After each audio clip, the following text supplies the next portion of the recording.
around here. Zoom down as much as well. This way. My hand is back in the small of the back. My hand is down in the butt. If I push down against the small of her back, what does that make you feel like I want you to do?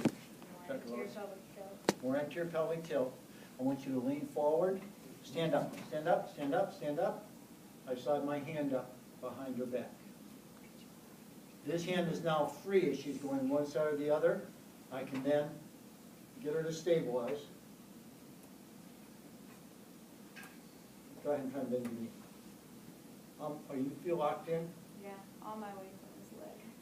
She's trying to bend her right knee, and between my leg being in front and my heel on my foot on her heel, that knee is locked in. You're standing on a platform. I locked in, not hyperextended. Yeah. So he's not trying to forcibly, let's lock it in there beyond just normal. You want to allow a little bit to get those muscles back. Some of this, like, clinically starts to get a little bit foggy in my head sometimes, like whether I'm facilitating or trying to keep the person safe while we're standing. So sometimes you're just trying to get them up, and you can't always be thinking about exactly, you know, what am I doing? You want to be mindful of where all your pressures are, but sometimes you just got to keep the knee locked in, like, you know, surround the knee, keep it stable as you come up to stand also. So there's some different techniques that Daly and I were just talking about that isn't facilitating all of what Professor Lesh is with the leg wrapped around and facilitating every muscle, but still keeps the person safe as we're coming up to stand also. There is no single way to do this. It's based upon your understanding of what muscles need to fire, get you to co-contract, come up. To give you an idea of what my hand was doing in back, I started down here. And she would lean forward. I'm mimicking the movement with my body. Stand up, stand up, stand up, stand up. My hand could start to here and slide up, or I could start with my elbow down here. And when she's up, then I'm using my hand to keep her tall, my elbow to keep the anterior pelvic tilt, and this hand then becomes free. And my leg is controlling her leg. So that's one technique. Works well for me because of the length of my leg and the length of my arms. Oh, camera's moving over. So the short version. So one thing I don't know, you guys probably could see better. Liz and I were kind of talking, and I'm trying to figure out where I was going to put my knee. I have a harder time doing that sometimes. So typically what I work on first is just more of a stabilization. So I just will kind of grip the knee with my knees together and facilitate the sit to stand. So she's in front versus on the side. Yeah. So I'll get her to lean forward, and we're going to come up to stand. Ready? And then I can kind of slide up if I'm able. And then we sit back down. And then I can gradually move to, sorry, I can gradually move, like if I'm looking for like patellar tendon activation, I can gradually move to where I feel like she's strong enough that I can maybe use my hand down there or something like that. So what happened during that is, because Daly's in front of me, I have less of that movement to come forward. So I did have a little bit harder time actually transitioning forward, but she felt comfortable being in front of me to keep me safe, whereas Professor Lesh was on the side. You're going to have more control of your patient when you're sitting in front. So I oftentimes will start in front, although I'm taller, just so I know, okay, I can just bear hug this patient and we can come back down if we need to. One The way to help with patient feels safer Yeah. with the person in front. So that may be a consideration that you factor into it.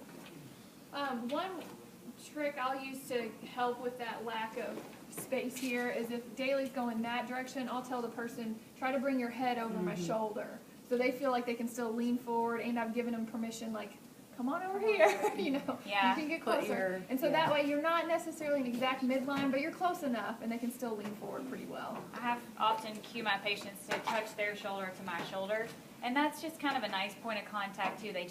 I'm not really doing anything with my shoulder, but it keeps them coming forward, and then I guess it kind of does help them lift up once we get to that point where my shoulder starts to lift, theirs does too. If you were going to use me as a helper, and I understand NDT, I said, I've got the back and the trunk. Okay. How would you change your technique?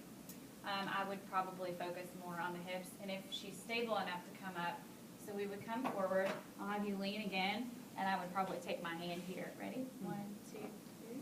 Yeah. And facilitate at her knee. Okay? Does that make sense? If you have two people, only one person talks.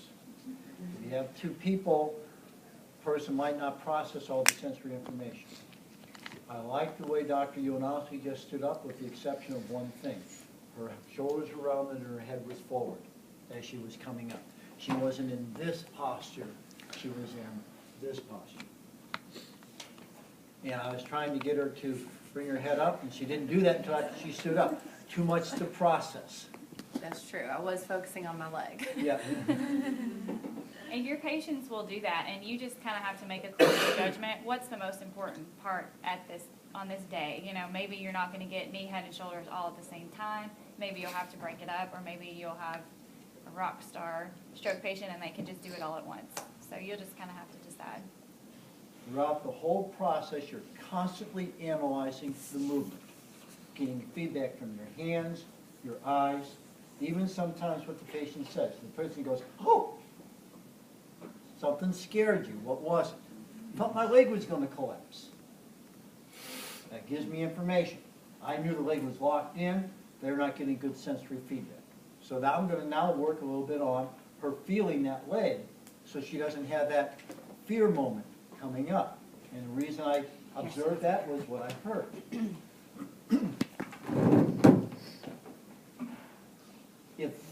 It will frustrate you that you're not observing or gathering as much information as you want.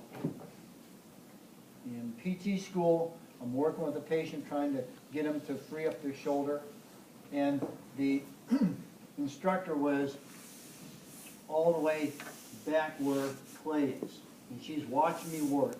And she walks up to me and says, "What's going on with this patient's shoulder?" I'm not sure, Professor Bowman, what's going on." She says, "Well, take off his shirt and let's take a look." Take off his shirt. I still don't know what's going on. Shoulder was retracted like crazy. And she says, "Well, your shoulder's retracted. What do you want to do for that?" She's in the back of the room, 20 feet away. She can see what's going on. I'm sitting next to the person with the shirt off, and I can't see what's going on. I needed to work on some observational skills. So this is a process. You keep on working in it. And with practice, you get to the point where you're picking up things and you're integrating. And you will make 100 mistakes a day as you're trying to do this kind of therapy. You'll think, "Oh, this is what's going on," and you'll try it. And it won't work, so you'll try something else based upon the feedback you've gotten from your eyes, hands, and ears. When it works, you go, "Oh, yes." If you're not making 100 mistakes a day, you're probably not being aggressive enough in your therapy. You're probably not challenging your patients. I just wanted to, my pet peeve is the upper extremity dangling during these things. So typically how I like to put my leg in, this does not always work if the foot is not stable or it's slipping, but I actually kind of like to give myself a wide base of support, and it's underneath, it's right on that patellar tendon where I have my pressure. A lot of times I can have my hand back here, so as we come up, it doesn't hyperextend. So depending on what's going on, and the first time you stand, you'll learn a lot about what's going on with the patient. Oh, okay, they just went into major hyperextension. I need to move where I'm at to help prevent that and so forth.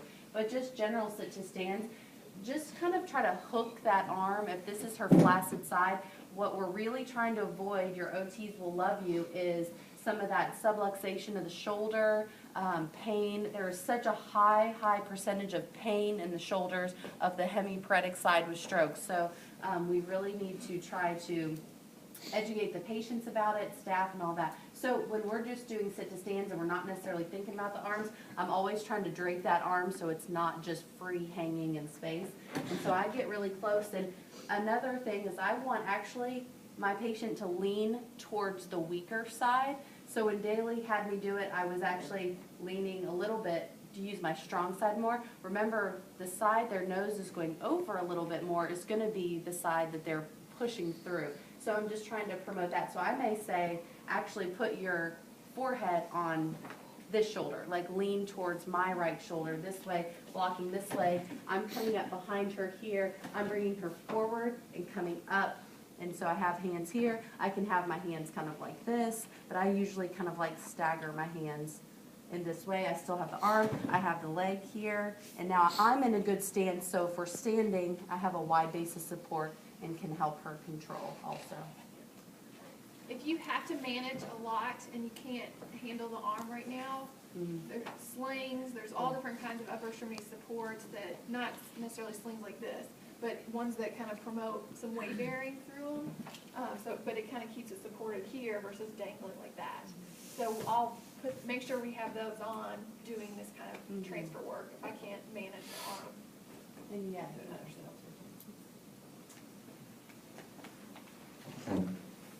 We'd love to break it down into all kinds of different facilitation techniques, how they help them bridge, how they help them roll. Are there other techniques you can use for sit to stand? Rather than us beat on your ears, we want you guys to self-explore. So we're going to break up into 5 groups. I'll give you guys the groups right now. Then we're going to take a 10-minute break. When we come back, we'll all gather in this lab. The way we'll work on this, we're going to